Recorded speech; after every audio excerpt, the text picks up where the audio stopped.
दोस्तों आप सभी का फिर से स्वागत है एक्सपर्ट क्लासेस में। आज हम पढ़ने वाले हैं क्लास 10th गणित। ठीक है, तो देखिए पहले आज के वीडियो में हम बेसिक पढ़ेंगे, जो आपके फर्स्ट चैप्टर के जितने भी क्वेश्चन पूछे जाते हैं उसको हम क्लियर करेंगे। ठीक है, तो पहले देखते हैं कि आपके एग्ज़ाम कितने नंबर के होते हैं, आपको स्कूल से कितने नंबर मिलते हैं। तो बात करें अगर आपको स्कूल से, तो आपको 30 नंबर मिलते हैं, यानी जो प्रोजेक्ट कार्य होगा उस पर कितने नंबर मिलेंगे, 30 नंबर मिलेंगे। 70 नंबर का जो है एग्ज़ाम होता है। तो देखिए पहले चैप्टर से आपको 5 नंबर के क्वेश्चन पूछे जाते हैं, दूसरे चैप्टर से आपको 18 नंबर क्वेश्चन पूछे जाएंगे, तीसरे चैप्टर से आपको 5 नंबर क्वेश्चन पूछे जाएंगे, चौथे चैप्टर से आपको 12 नंबर क्वेश्चन पूछे जाएंगे, पाँचवें चैप्टर से 10 नंबर के, छठवें चैप्टर से 10 नंबर के, सातवें चैप्टर से 10 नंबर के, और जो टोटल आपका एग्जाम होता है वो 70 नंबर का होता है, यानी कि 70 नंबर का एग्जाम होगा और आपको 30 नंबर स्कूल से मिलेगा। यानी कि अगर आपने 70 में से, यानी 70 में से आपने अगर 35 नंबर लेके आते हैं तब जाके आप पास होंगे। अगर आप 35 नंबर लेके आएंगे तो क्या होंगे, पास होंगे। ठीक है, तो आपको सिर्फ पास नहीं होना है, आपको टॉप करना है। तो आप बने रहिएगा, इस वीडियो को लास्ट तक देखिएगा, क्योंकि आज हम बात करने वाले हैं चैप्टर नंबर 1 के बारे में, और यहाँ पे बहुत बेसिक तरीके से आपको समझाया जाएगा। चलिए स्टार्ट करते क्वेश्चन। चैप्टर स्टार्ट करने से पहले हम यहाँ पे कुछ महत्वपूर्ण टॉपिक क्लियर करेंगे। देखिए अभाज्य संख्या क्या होता है। अभाज्य संख्या वह संख्या होता है जो खुद से और एक से विभाजित हो। ठीक है, यानी आप ये वे संख्या जिसमें एक अथवा स्वयं के अतिरिक्त अन्य संख्याओं का भाग नहीं जाता हो, अभाज्य संख्या कहलाता है। यानी कि सिर्फ वन से और स्वयं से जो संख्या विभाजित होता है उसी को हम क्या बोलते हैं, अभाज्य संख्या बोलते हैं। वो और किसी भी संख्या से विभाजित नहीं होगा। जैसे एग्जाम्पल में आपका 2, 3, 5, 7, 11, 13, 17 और 19, इसको देखते हैं। जैसे मान लीजिए यहाँ पे 7 से 7 विभाजित हो गया, 7 को अगर भाग दे 1 से तो क्या होगा, आपका विभाजित होगा। लेकिन अगर 7 का हम 2 से विभाजित करें, यानी भाग दे, तो क्या विभाजित होगा, नहीं होगा। तो आपको बता दें कि अभाज्य संख्या वह संख्या होता है जो स्वयं से विभाजित होता है अथवा एक से विभाजित होता है। बात करें अभाज्य संख्या का, तो अभाज्य संख्या वह संख्या होता है जो 1 अथवा स्वयं के अतिरिक्त किसी अन्य नंबर से भी विभाजित हो जाए। यानी अभाज्य संख्या वह संख्या होता है जो एक और स्वयं और अन्य किसी शब्द से विभाजित हो। जैसे यहाँ पे देख लीजिए 4 है, 4 एग्जाम्पल क्या हो जाएगा आपका, 4 किससे विभाजित हो जाएगा, आपका 2 से भी विभाजित हो जाएगा, 1 से भी विभाजित हो जाएगा और 4 से भी विभाजित। तो देखिए ये 1 से भी हो रहा है और 4 स्वयं से भी हो रहा है और एक अन्य नंबर से भी हो रहा है, तो इस संख्या को हम क्या बोलेंगे, अभाज्य संख्या बोलेंगे। ठीक है, तो इसमें क्या लिखेंगे, वे संख्या है जिनमें 1 अथवा स्वयं के अतिरिक्त अन्य संख्या से विभाजित हो जाए, उसको हम क्या बोलेंगे, अभाज्य संख्या बोलेंगे। सभाज्य संख्या, देखिए सभाज्य संख्या क्या होता है, दो संख्याओं का युग्म जिनका अभाज्य गुणनखंड क्या हो, एक है। यानी कि दो संख्याओं का युग्म मतलब क्या होता है, जोड़ा, यानी कि पेयर। यानी दो नंबर का जो आपका गुणनखंड होगा वो कितना होगा, 1 होगा। जैसे यहाँ पे एग्जाम्पल भी देखते हैं ना, 8 और 9। देखिए 8 और 9 में क्या है, ये 1 क्या होगा, कॉमन होगा। यानी कि यहाँ मान लें कि सभाज्य संख्या वह संख्या होता है जिनके दो युग्मों का जो गुणाखंड होता है वो के कितना होता है, 1 होता है। ये आपका सबसे इम्पोर्टेंट जो है इसको यूक्लिड विभाजन। देखिए यूक्लिड विभाजन में क्या होता है, यदि a1b धनात्मक पूर्णांक है तो दोनों ऐसे अद्वितीय पूर्णांक q एवं r इस प्रकार विद्यमान होते हैं कि a इजकल टू क्या होगा, b into q plus r. ठीक है, a equal to b into q plus r. ठीक है, तो यहाँ पे एग्जाम्पल्स देखते हैं। देखिए a क्या है, यहाँ पे a क्या है, भाज्य है, b क्या है आपका, भाजक है, और भागफल कितना, क्यू। भागफल को किससे दिखाते हैं, क्यू से दिखाते हैं। ठीक है, और शेष को किससे दिखाते हैं, आर से। यहाँ पे एग्जाम्पल देखते हैं। देखिए हमने 56 को 9 से भाग दिया तो कितना बार में कटा, 6 बार में कटा। ठीक है, हमारा जो शेष फल कितना बचा, 2 बचा। ठीक है, तो यहाँ पे वैल्यू पुट कर देंगे, आपको सिर्फ वैल्यू पुट करना है, यानी यूक्लिड विभाजन में सिर्फ आपको क्या करना है, वैल्यू पुट करना है। तो याद रखिएगा कि आपको भाज्य, भाजक, भागफल और शेषफल, ठीक है, आपको ज्ञात होना चाहिए। देखिए ए का मान हमेशा जो है भाज्य होता है, ए का मान क्या होता है, भाज्य होता है। या फिर मान लीजिए जो नंबर संख्या बड़ा होगा उसको हम क्या मानेंगे, भाज्य मानेंगे, यानी ए हो गया। तो हमारे यहाँ पे क्या हो गया, 56। ठीक है, 9 इंटू 6 प्लस 2, ठीक है, b into q plus r, ठीक है। जब इसको हम सॉल्व करेंगे तो कितना आएगा हमारा 56 आएगा, ठीक है। तो इसको हम क्या बोलते हैं, यूक्लिड विभाजन, ठीक है। यूक्लिड विभाजन को और अच्छे से समझते हैं एग्जाम्पल द्वारा, ठीक है। देखिए यहाँ पे ए दिया है आपका 81 और बी कितना है 3, ठीक है। तो क्या करेंगे, आपको हमेशा आपको बताया कि छोटे से बड़े में भाग देंगे, ठीक है। तो यहाँ पे ए हो गया 81 और बी कितना हो गया 3, ठीक है। आप हमको कमेंट में ये बताएंगे कि यहाँ पे बी क्या है और ए क्या है और क्यू क्या है और आर क्या है, ठीक है। अब क्या करेंगे, 3 से जब हम डिवाइड करेंगे तो आपका जो है 2 बार में 2 3 जा 6, ठीक है। कितना बच गया यहाँ पे 2 और 1 को क्या करेंगे उतार लेंगे। फिर क्या करेंगे, आपको 3 के टेबल में देखेंगे कि 21 कितने बार में आया, तो 21 जो है आपका 7 बार में आएगा, ठीक है, और प्लस 1, ठीक है। तो याद रखिएगा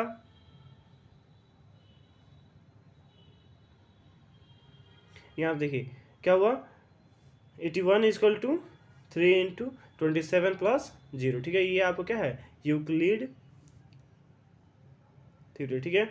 ऐसे ही सेम क्वेश्चन को हमने सॉल्व किया है। देखिए यहाँ पे क्वेश्चन लेते हैं, निम्नलिखित पूर्णांक युग्म पर यूक्लिड विभाजन प्रमेय को दर्शाइए, यानी कि आपको क्या करना है, यूक्लिड विभाजन प्रमेय को दर्शाना है, ठीक है। तो यहाँ पे एग्जाम्पल है कितना 17 व 16 का, ठीक है। तो यहाँ पे आपका 70 क्या हो जाएगा, ए हो जाएगा और 6 क्या हो जाएगा, बी हो जाएगा। तो हमेशा याद रखिएगा कि जो बड़ा होता है उसको हम क्या मानेंगे, ठीक है। तो यहाँ क्या करेंगे, 6 से हमने क्या किया डिवाइड किया 17 को, तो कितने बन जाएगा 2 6 12, ठीक है। यहाँ पे क्या हो जाएगा 5 बच जाएगा, यानी आर का मान कितना हो गया 5, ठीक है। ठीक, तो यहाँ पे क्यू क्या ए क्या हो जाएगा 17 है और b into q plus r, ये क्या है आपका यूक्लिड विभाजन परिमेय है को दर्शा, ठीक है। तो हम क्या करेंगे यहाँ पे 70 इजकल टू 6 इंटू 2 प्लस 5 लिख देंगे, ठीक है। सेम इसको भी क्या करेंगे, इसको भी सेम वैसे किया गया है। 21 और 7 का क्या निकालना है, यूक्लिड विभाजक परिमेय निकालना है, ठीक है, परिमेय को दर्शाना है। तो यहाँ पे क्या करेंगे, ए क्या हो जाएगा आपका 21 और बी क्या हो जाएगा 7 हो जाएगा, ठीक है। 7 से 21 में डिवाइड करेंगे तो कितने बार 3 बार, तो यहाँ पे क्या हो जाएगा आपका ए कितना हो जाएगा आपका 21, बी कितना हो गया 7 और क्यू कितना हो जाएगा 3 हो जाएगा, ठीक है। ये क्या हो गया और प्लस आर कितना हो जाएगा 0 हो जाएगा, तो हो जाएगा कितना 21 इजकल टू 7 इंटू 3 प्लस 0, ठीक है। देखिए नेक्स्ट टॉपिक क्या है, यूक्लिड विभाजन एल्गोरिथम, इसको हम क्या बोलते हैं कलन विधि भी बोलते हैं, ठीक है। तो अगर एग्जाम में अगर आते हैं कलन विधि द्वारा आपको क्या करना है, HCF ज्ञात करना है, तो आप यही इसी नियम को क्या करेंगे फॉलो करेंगे, ठीक है। यहाँ पे याद रखिएगा यही पूछ रहा है, ठीक है।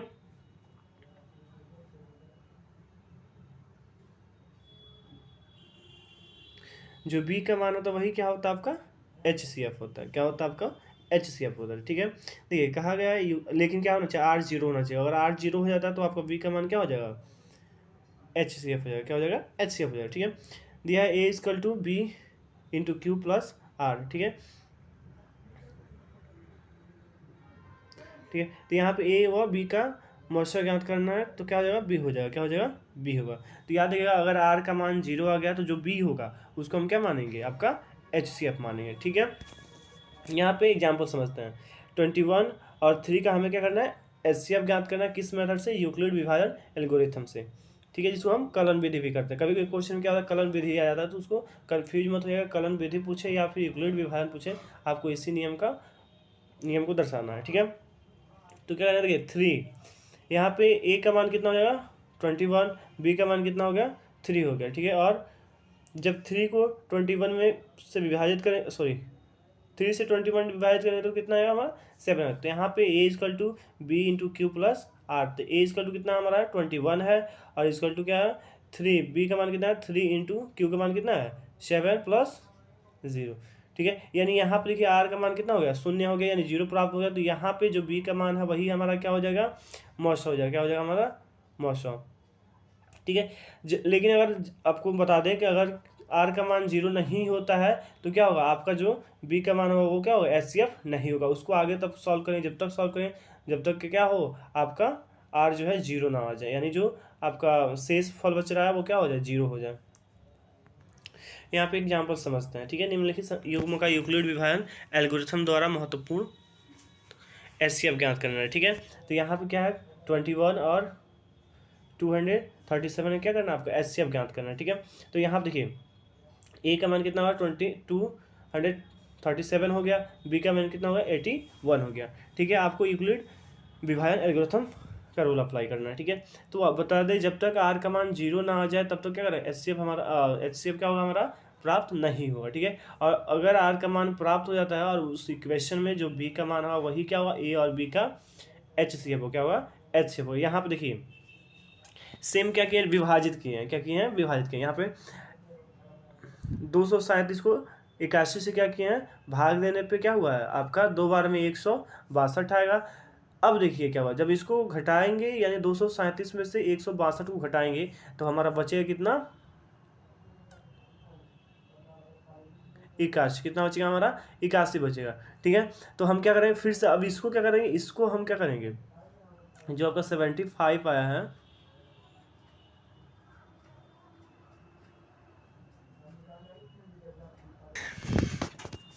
सॉरी क्या करेंगे यहाँ पे 75 आएगा, यानी कि 162 को जब हम माइनस करेंगे 237 में से तो हमारा कितना आएगा 75। अब क्या करेंगे यहाँ पे ये छोटा हो गया 75 छोटा हो गया और क्या है 81 क्या है बड़ा हो, तो या इस कंडीशन में क्या हो जाएगा 81 जो है आपका ए का मान हो जाएगा और 75 क्या हो जाएगा बी का मान। तो याद रखिए जो बड़ा होता है वो हमेशा ए का मान होता है और जो छोटा होता है वो क्या होता है बी का मान होता है। ठीक है, अब क्या करेंगे जब 75 को 81 में भाग देंगे 75 से तो क्या होगा एक बार में कटेगा। ठीक है, तो 75 माइनस करें तो कितना हमारा आ जाएगा 6 आ जाएगा, क्या हो जाएगा 6 हो जाएगा। अब देखिए इस कंडीशन में अब ये क्या होगा 75 बड़ा हो गया और 6 क्या हो गया छोटा हो गया, तो 6 किसका मान हो जाएगा बी हो जाएगा बी का मान और 75 क्या हो जाएगा ए का मान है। तो फिर क्या करेंगे 75 को हम 6 से भाग देंगे, जब 6 से भाग देंगे तो हमारा यहाँ पे आएगा एक बार में ये कट गया।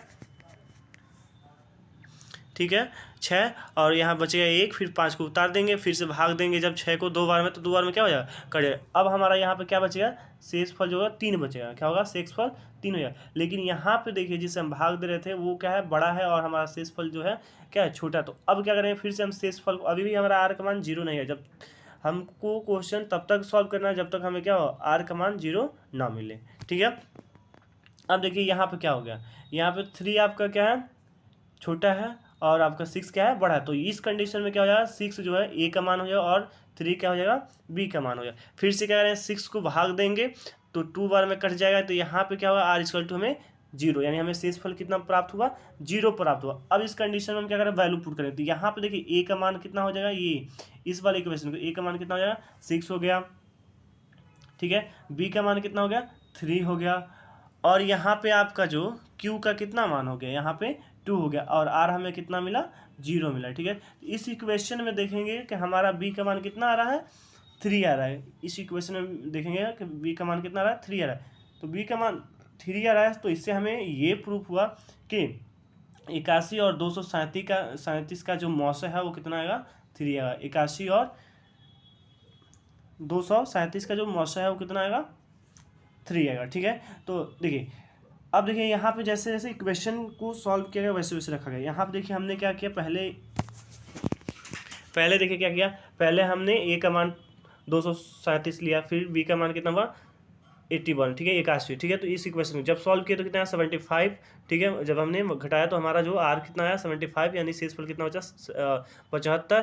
ठीक है, अब देखिए 75 क्या हो जा रहा है छोटा हो रहा है 81 से, 75 छोटा हो रहा है 81 से, तो हमने क्या किया यहाँ पे ए का मान 81 ले लिया और बी का मान क्या हो गया 75 यानी 75 ले लिया। ठीक है, तो देखिए आप क्या करेंगे कि जो बड़ा होगा उसको हमेशा ए का मान रखेंगे और जो छोटा होगा वो उसको क्या करेंगे बी का मान रखेंगे और उस क्वेश्चन को तब तक सॉल्व करेंगे जब तक हमारा क्या हो जाए 0 ना आ जाए, यानी जिस शेषफल है वो 0 हमें प्राप्त हो जाए। तो हमें इस यूक्लिड विभाजन एल्गोरिथम द्वारा हम HCF क्या करेंगे प्राप्त कर लेंगे। ठीक है, तो यहाँ पे हमारा क्या हो गया जो आर है वो यानी कि शेषफल हमारा 0 प्राप्त हो गया। तो हम इस इक्वेशन में वैल्यू पुट करेंगे और इस इक्वेशन में जो बी का मान होगा वही हमारा क्या होगा मौसा होगा, क्या होगा मौसा HCF होगा। इसको आप कभी भूलेंगे नहीं क्योंकि इससे आपके 2 नंबर क्वेश्चन देखने को मिलेंगे। देखिए नेक्स्ट टॉपिक क्या है अंकगणित के मूलभूत परिमेय। ठीक है, तो प्रत्येक भाज्य संख्या को अभाज्य संख्या के एक गुणनफल के रूप में व्यक्त किया जाता है। यदि अभाज्य गुणनखंडों के क्रम पर ध्यान नहीं दिया जाए तो ये गुणनखंड अद्वितीय होता है।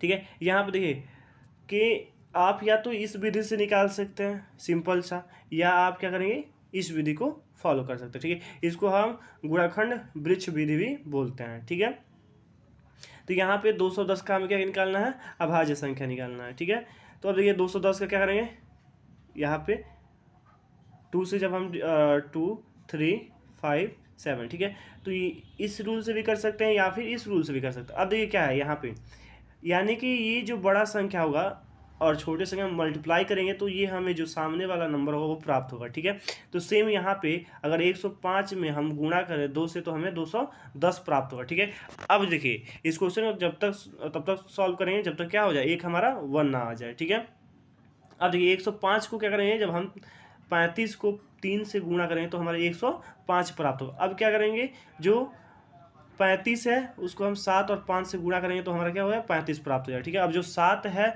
उसको हम क्या करेंगे, 1 और 7 से जब गुणा करेंगे तो हमें क्या होगा, 7 प्राप्त होगा। तो इस वाले भी नियम से हम इसको सॉल्व कर सकते हैं और इस वाले भी नियम से हम सॉल्व कर, इसी संख्या को बोलते क्या बोलते हैं, अभाज्य संख्या। क्या बोलते हैं, अभाज्य संख्या बोलते हैं। ठीक है, तो सबसे छोटी अभाज्य संख्या अगर बोले निकालने के लिए तो आप इस नियम का फॉलो कर सकते हैं। देखिए बड़ी अभाज्य संख्या तो आपको बता दें कि और भी ज़्यादा है, लेकिन सबसे छोटी अभाज्य संख्या क्या है आपका, 210 है। अब देखिए यहाँ क्वेश्चन है, 128 को अभाज्य गुणनखंड के द्वारा गुणनफल के रूप में व्यक्त कीजिए। ठीक है, यानी कि आपको गुणनखंड के रूप में व्यक्त करना है, तो या तो आप इस नियम से लगाएंगे या फिर इस गुणनखंड वृक्ष नियम से लगाएंगे। ठीक है, तो ये नियम हमें ज़्यादा आसान लगता है। तो देखिए यहाँ 64 को जब गुणा करेंगे 2 से तो हमारे 128 मिल जाएगा। ठीक है, फिर आप देखेंगे दोनों को ब्रेक करेंगे तो क्या हो जाएगा आपका, जब 64 को ब्रेक करेंगे तो 32 और 2 से गुणा करेंगे तो हमारा कितना आ जाएगा, 64 प्राप्त हो जाएगा। ठीक है, अब 32 को क्या करेंगे, 16 और 2 से गुणा करने पर हमें क्या होगा, 32 प्राप्त हो जाएगा। अब यहाँ पे देखिए 8 को जब हम 2 से गुणा करेंगे तो कितना आएगा, 16 प्राप्त होगा। अब 8 को क्या करेंगे हम, 4 और 2 से गुणा करेंगे तो हमें क्या प्राप्त हो जाएगा, 8 प्राप्त हो जाएगा। अब 4 को देखें तो 2 और 2 से गुणा करेंगे तो हमें 4 प्राप्त हो जाएगा। फिर 2 को देखें तो 1 2 और 1 में जब गुणा करेंगे तो हमें क्या हो जाएगा, 2 प्राप्त हो जाएगा। तो देखिए इसको हम क्या बोलते हैं, गुणनखंड वृक्ष विधि। अब देखिए हमें क्या करना है, एलसीएम ज्ञात करना है। ठीक है, एलसीएम कैसे निकालेंगे, देखिए वह न्यूनतम छोटी से छोटी संख्या जो दी गई संख्याओं से पूर्णांक विभाजित हो लघुत्तम सर्वप्रतीक एलसीएम कहलाती है। ठीक है, उसको हम क्या बोलते हैं, एलसीएम कहलाती है। ठीक है, यहाँ पे क्वेश्चन दिया गया, अभाज्य गुणनखंड विधि द्वारा संख्या 6, 72 और 120 का हमें क्या निकालना है, लसअ निकालना है, यानी एलसीएम निकालना है।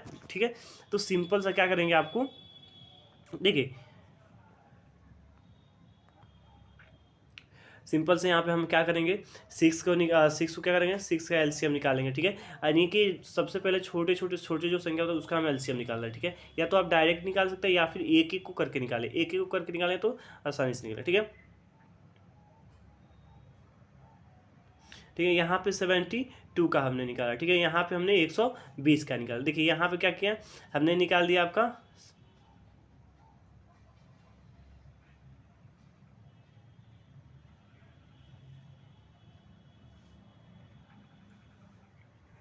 ठीक है, यहाँ पे हमने क्या निकाला, 6 किलोमीटर। ठीक है, अब देखिए यहाँ पे एक जो है एक बार आया, इसलिए हमने 2 का पावर कितने बार लगाया, एक बार लगाया। ठीक है, याद रखिए पावर कैसे लगाता है। यहाँ पे देखिए कि 3 भी कितने बार में आया, एक बार में आया है, यानी कि 3 एक बार में ही आया तो हमने एक पावर लगाया। ठीक है, अब यहाँ पे 72 को देखते हैं। अब 72 में देखिए जो 2 है वो कितने बार आया, 3 बार, 1 2 3। ठीक है, तो हमने क्या किया, यहाँ पे 2 का पावर 3 लगाया, फिर से इंटू करेंगे और यहाँ पे देखिए 3 जो है आपका कितने बार आया, 2 बार, तो 3 लिख के और उस पर पावर कितने लगाए, 2 लगा देंगे। ठीक है, अब 120 का देखते हैं तो 3 देखिए कितने बार आया, 2 जो कितने बार आया, 3 बार आया, तो हमने यहाँ पे 2 का पावर कितने बार लगाया, 3 लगाया। ठीक है, यहाँ पे 3 जो है 1 बार आया तो हमने 3 का पावर कितने बार लगाया, 1 लगाया। ठीक है, अब देखिए 5 यहाँ पे जो है आपका 5 का पावर क्यों 1 लगाया, क्योंकि यहाँ पे 5 क्या है, एक बार आया। ठीक है, अब देखिए यहाँ पे क्या करेंगे, जो कॉमन जो नंबर है उसको हम लिखेंगे।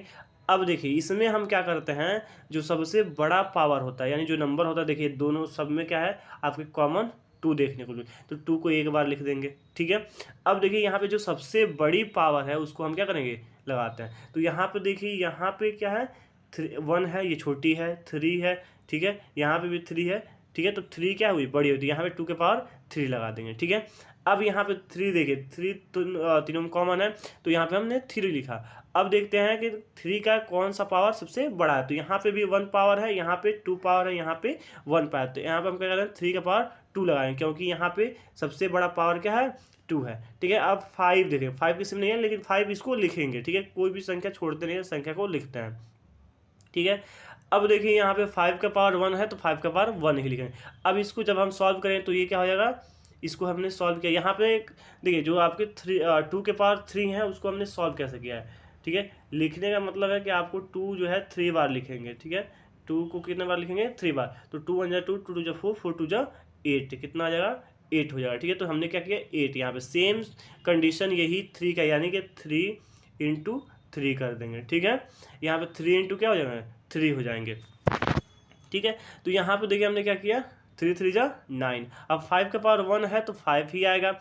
अब देखिए इसको जब हमने गुणा किया तो 72 आया, और इंटू 5 जब इनको सॉल्व करें तो कितना आएगा, 360, यानी कि हमारा जो एलसीएम हो जाएगा वो कितना हो जाएगा, 360, यानी कि 6 और 72 और 120 का एलसीएम कितना हो जाएगा, 360 होगा, ठीक है। याद रखिए इस फार्मूले का प्रयोग करके हमें क्या करना है, इस एक्सरसाइज में, यानी कि 1.1 से लेके 1.4 तक आपको इस नियम का फॉलो करना पड़ेगा, और इस नियम से हम क्या करेंगे, एलसीएम ज्ञात करेंगे। अब देखिए हमें क्या निकालना है, मॉडुलस, यानी एचसीएफ निकालना है, ठीक है, एचसीएफ निकालना है। तो सेम वही कंडीशन जो हमने एलसीएम निकालने में फॉलो किया था, वही नियम जो है इसमें भी फॉलो करें, लेकिन उसमें जब हम सबसे बड़ा पावर था वो वाले संख्या को ले रहे थे, लेकिन इसमें जो सबसे छोटा पावर होगा उस वाले संख्या को लेंगे, ठीक है। और ये दोनों सब में कॉमन होना चाहिए, यानी कि जैसे उसमें 5 बच गया था, एक ही में 5 था तो हमने 5 को लिखा था, लेकिन इसमें वैसा नहीं होगा। एलसीएम निकालने के लिए आपको तीनों संख्या में कॉमन होना चाहिए, ठीक है। यहाँ पे क्वेश्चन से देखते हैं, ठीक है। अभाज्य गुणनखंड विधि द्वारा पूर्णांक 40, 36 और 120 का क्या निकालना है, आपका एचसीएफ निकालना है, यानी मॉडुलस निकालना है, ठीक है। अब देखिए यहाँ पे क्या किया हमने, सेम तरीके से वो क्या किया, पहले 40 का निकाला, ठीक है। तो यहाँ पे 40 का 2 से हमने भाग दिया 40 को, तो 20 बार में, फिर यहाँ पे 2 से भाग देंगे 20 में तो 10 बार में, फिर 2 से भाग देंगे तो 5 बार में, फिर 5 से भाग देंगे तो 1 बार में। सेम हमने सबका वैसे ही निकाला है। तो यहाँ पे देखिए 40 का, अब देखिए 2 है, तो हमने 2 लिखा। अब देखिए 2 कितने बार आया है, तो 3 बार आया, जो आपका 2 है वो कितने बार आया, 3 बार आया। तो यहाँ पे हम क्या कर रहे हैं, 2 के पावर 3 लिख देंगे, ठीक है। अब 5 लिख दिए, 5 कितने बार आया, 1 बार आया, तो हमने 5 का पावर 1 लिख दिया।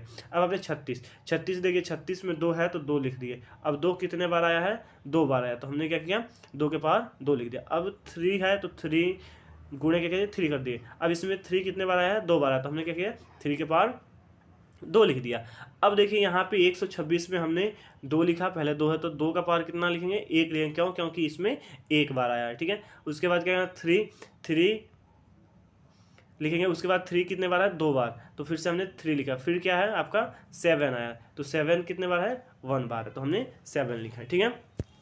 अब देखिए यहाँ पे सेम कंडीशन वही वाला अप्लाई करेंगे, लेकिन यहाँ पे देखने वाली बात ये है कि उस वाले में, यानी जब हम एलसीएम निकाल रहे थे तो जो संख्या था उस पर जो सबसे बड़ा पावर था उस संख्या को ले रहे थे, लेकिन इसमें वो संख्या लेंगे जो सबसे छोटा पावर हो, ठीक है।